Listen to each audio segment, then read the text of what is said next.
She found a pair of muddy shoes by the door, too large to be hers. I noticed them the moment I stepped inside, before I even closed the door behind me. They sat on the mat where I always left my boots, angled neatly toward the hallway as if someone had been careful. The porch light behind me threw a dull yellow sheen over the leather, highlighting the thick clots of drying mud along the soles and the dark seams around the laces. The smell came next, wet earth, metallic and loamy, like a riverbank after rain. It didn't belong inside my house. It felt intrusive, the way cigarette smoke clings to fabric long after the smoker has gone. I stood there with my keys still in my hand, listening. The house was quiet in the way it always was after midnight, but the silence felt heavier than usual, as if it were pressing down on my ears. The refrigerator hummed in the kitchen. Somewhere deeper in the house, a pipe ticked as it cooled. Nothing else moved. I told myself there had to be a simple explanation. A neighbor, maybe someone mistaken, someone who'd come in through the wrong door and realized their error too late. I lived alone, but mistakes happened. Doors were left unlocked. People were careless. Still, I didn't step forward. The shoes were men's boots, at least 2 sizes too big for me. The leather was cracked and creased in places I didn't recognize, molded to feet that walked differently than mine. Mud had dried along the sides in ridged patterns, like fingerprints dragged downward. There were leaves stuck in the tread, thin, brittle things that looked like they'd been crushed days ago, not fresh from my yard. I hadn't walked anywhere muddy that week. I hadn't walked anywhere at all. I closed the door quietly, easing it shut until the latch clicked. The sound echoed down the hallway, sharper than it should have been. For a moment after, I held my breath, waiting for something to answer it. A shuffle, a cough, the soft creak of weight shifting. Nothing came. I slipped my shoes off and left them just inside the threshold, farther back than usual, as if distance might make the boots less real. The floorboards were cold under my socks, the chill seeping up into my toes. As I straightened, I noticed the faint smear of dirt on the baseboard beside the door, a thumb-length streak where something damp had brushed against it. I rubbed at it with my finger. The dirt was gritty, ground in. Whoever wore those boots had been inside long enough to leave a mark. The hallway light flickered when I turned it on. It always did that. An old fixture, loose wiring. But the brief dip into darkness made my stomach tighten. In that second, I thought I saw movement farther down the hall, a soft shift of shadow near the bathroom door. When the light steadied, there was nothing there. I told myself I was tired. I'd worked late. My imagination was reaching for patterns where there were none. I walked slowly, every step measured, listening to the floor. The boards creaked under my weight, familiar sounds I'd lived with for years. Each one reassured me in its own way. This was my house. I knew how it sounded. I knew how it felt. The air was different, though, heavier. It carried that smell of wet soil with it, faint but persistent, threading through the rooms as if something had tracked it everywhere. It clung to the curtains, the couch fabric, the back of my throat. I passed the living room and glanced inside. The furniture sat as I'd left it. The lamp was off. Shadows pooled in the corners, thick and unmoving. I reached the kitchen and paused. The sink tap dripped once, a slow, deliberate sound. I frowned. I was careful about that. I crossed the room and turned the handle until the drip stopped, the metal cold and slick beneath my fingers. As I turned away, I noticed a footprint on the tile near the counter. It wasn't mine. The print was larger, the heel broader, the tread unfamiliar. Mud flaked at the edges, leaving a faint brown outline. My chest tightened as I followed it with my eyes. Another print led toward the hallway. Then another. They were spaced evenly, the stride unhurried. I stood very still, listening again. The refrigerator hummed. The house breathed around me, the soft expansion and contraction of old wood and settling walls. Somewhere above me, a faint sound drifted down, a subtle shift, like fabric moving against fabric. I tilted my head, trying to place it. The attic, maybe. Mice. The explanation felt thin even as I clung to it. I didn't call out. I don't know why. Part of me was afraid that if I did, something would answer. Another part was afraid that nothing would. I followed the prints down the hall. The light behind me seemed weaker now, the shadows deeper. As I passed the bathroom, I glanced in. The mirror reflected the empty hallway, my face pale and tight. For a moment, I thought the reflection moved a fraction too late, like a delayed echo. I blinked, and it was normal again. The bedroom door stood open. It always did. I hated closing it. The air inside was colder, the smell of earth stronger. My bedspread was rumpled, not the way I left it. A shallow depression marked one side, as if someone had sat there and leaned forward, resting their elbows on their knees. The thought sent a ripple of cold through me. I backed away, my heel brushing against something solid. I jumped and looked down. One of the muddy boots sat in the hallway behind me. I was sure they'd both been by the door. I was sure I hadn't touched them. This one was angled toward the bedroom, a thin trail of dirt leading from its sole like a pointing finger. The laces were undone now, splayed open, the tongue of the boot dark with moisture. My mouth went dry. I could hear my own breathing, loud in my ears, each inhale shallow and quick. The house seemed to listen with me, the silence stretching tight. "That's not possible," I whispered, though the words felt useless the moment they left my mouth. The second boot wasn't by the door anymore. I could see that from where I stood, the mat empty except for my own shoes. A soft sound came from behind me, almost too faint to notice. A wet scrape, slow, deliberate. I didn't turn around right away. Some instinct told me that if I did, something would change irrevocably. Instead, I watched the bedroom doorway. The shadows inside it shifted, deepening near the closet. The smell of mud grew stronger, as if something damp were breathing it out. Another scrape sounded, closer now. The floorboard beneath my feet creaked, not from my movement, but from pressure added nearby. The impossible certainty settled over me then. I was not alone, and whatever was here did not move the way people did. It didn't hurry. It didn't need to. I ran. I don't remember deciding to. One moment I was standing there, frozen, and the next I was sprinting down the hallway toward the front door, my socks sliding on the wood. The house seemed longer than it had ever been, the walls closing in slightly as I passed. The scrape followed me, unbroken, keeping pace without speeding up.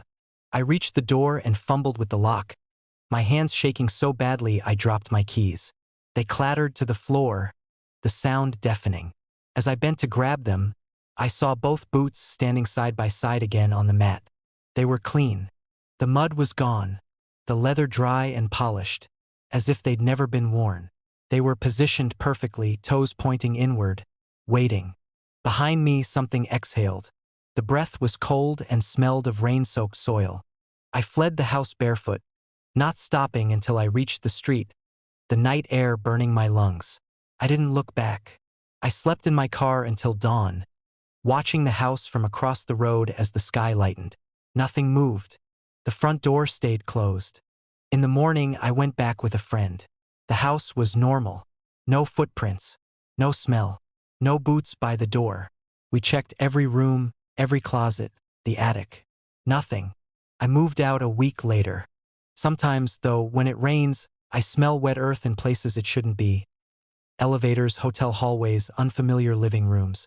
And every so often, when I step into a new space and pause before closing the door, I feel the weight of the air shift behind me, as if something much taller is standing just out of sight, setting its muddy shoes down carefully, making itself at home. A voice on the radio said her name, followed by her exact address. It happened just after midnight, when the house had settled into its lowest, quietest register. I was alone in the living room, lights dimmed to a single lamp near the couch. The rest of the space sunk into shadow. Rain tapped intermittently against the windows, not enough to be comforting, just enough to remind me how far the nearest neighbor was. The air felt stale, unmoving, as if the house were holding its breath with me. The radio sat on the kitchen counter, an old tabletop model I used mostly for company. I liked the way it filled space without demanding attention. That night it was tuned low, a late talk segment drifting in and out through soft static. The host's voice was calm, distant, the kind meant to keep insomniacs tethered to the world. I wasn't really listening. I was scrolling on my phone, letting the sound wash over me. Then the static thickened. It wasn't sudden. It crept in, a low hiss that slowly swallowed the host's words until his voice dissolved into noise. I glanced up, mildly annoyed, and reached for the volume knob. Before I touched it, the static thinned again, resolving into a single, clear breath. "Marian Keller," the radio said. I froze with my hand hovering inches above the dial. For a moment, I convinced myself I'd imagined it. Our brains were good at pulling patterns out of chaos. Static especially. I waited for the host to laugh it off, to apologize for a technical glitch, to say literally anything else. Instead, the voice continued. "Marian Keller," it repeated, slower this time, careful with each syllable. The lamp beside me flickered, just once. The room felt colder, though the thermostat hadn't changed. I could hear my own heartbeat in my ears, a dull, rushing sound. "That's not funny," I said aloud, my voice sounding too loud in the quiet house. The radio didn't respond. Static rolled in again, heavier now, layered with faint pops and clicks. I told myself it had to be a prank, a late-night show pulling callers' names from a list, something explainable. My name wasn't that rare. Someone else could share it. That thought barely took root before the voice returned.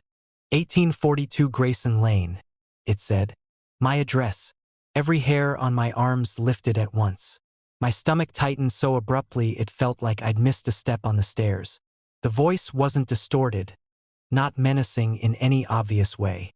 It sounded neutral, almost gentle, like someone reading directions. I backed away from the counter, the tile cold under my bare feet. The house creaked softly around me, the usual night sounds suddenly amplified. Somewhere in the walls, water shifted through pipes. The rain paused, leaving a thick, unnatural quiet in its wake. "No," I whispered. The radio crackled, then fell silent. I stood there for a long time, listening. The absence of sound pressed in from all sides. Even the refrigerator seemed quieter than usual, its hum barely perceptible. I checked my phone. No service bars had dropped, no emergency alerts. Midnight slipped into 1 a.m. without anything else happening. Eventually, I told myself the truth I wanted to believe. Coincidence. Someone with access to public records. A radio stunt gone wrong. The rational explanations felt flimsy, but they were better than the alternative. I turned the radio off. The click echoed through the kitchen, final and sharp. I didn't turn it back on. I locked the doors, double-checking each one, then closed the curtains with more force than necessary. The glass reflected my face back at me, pale, eyes too wide. I avoided looking at the dark outside for too long. The idea of someone standing just beyond the reach of the porch light lodged itself in my mind and refused to leave. I slept poorly on the couch, waking at every sound. At some point near dawn, I dreamed of static filling my mouth, choking me until I woke gasping, heart racing. Morning light eventually softened the edges of the house, and with it came a fragile sense of embarrassment. Fear looked foolish in daylight. I didn't tell anyone. That evening, I came home earlier than usual. I kept the radio off, choosing silence instead. The quiet felt safer when it was deliberate. I cooked dinner, washed dishes, tried to reassert control over the space. Still, I caught myself listening, counting the sounds the house made, noticing when something seemed missing. It was nearly 10 when the power flickered. The lights dimmed, surged, then steadied. Outside, the streetlights blinked back on one by one. I exhaled slowly, telling myself to stop jumping at nothing. Storms did that. Old wiring did that. The radio turned on by itself. The volume was low, but unmistakable. A soft bed of static threaded with something underneath, breathing maybe, or just interference. I stared at it from the doorway, my chest tight. "I turned you off," I said. The static pulsed, responding in a way that felt almost attentive. Then the voice returned. "You didn't answer," it said. My mouth went dry. Answer what? There was a pause, long enough that I wondered if I'd imagined the words entirely. The lamp flickered again, lingering this time, casting stretched shadows across the walls. One of them seemed to move a fraction too late when I shifted. "We asked if you were home," the voice said. The temperature dropped noticeably, cold air brushing my ankles. I felt suddenly exposed, aware of how thin the walls were, how easily sound traveled at night. I took a step back, then another, until my shoulders brushed the hallway wall. "I'm calling the police," I said, though I didn't move to do it. The radio hissed, the sound swelling before resolving into something close to amusement. "They can't help you with this," it said. "They don't monitor this frequency." A soft thump sounded from somewhere above me. The attic, I thought immediately. My gaze flicked upward, following the ceiling line as if I could see through it. "What do you want?" I asked. Another pause. The silence stretched, filled with the faint electrical whine of the radio. When the voice spoke again, it was closer somehow, less filtered. "To confirm," it said, "that the address is still accurate." The floorboard behind me creaked. I spun around, heart hammering, but the hallway was empty. The darkness at its far end seemed thicker than it should have been, swallowing what little light reached it. I could smell dust and something else, dampness like soil after rain. "Who are you?" I asked, my voice barely steady. The radio answered from the kitchen, but the sound also seemed to come from the walls, the vents, the space just behind my ears. "We're early," it said. "That happens sometimes." My phone buzzed in my hand. I looked down, relief flaring until I saw there was no notification. No missed call, just the screen lighting up on its own. A new text appeared, sender unknown. "We're outside."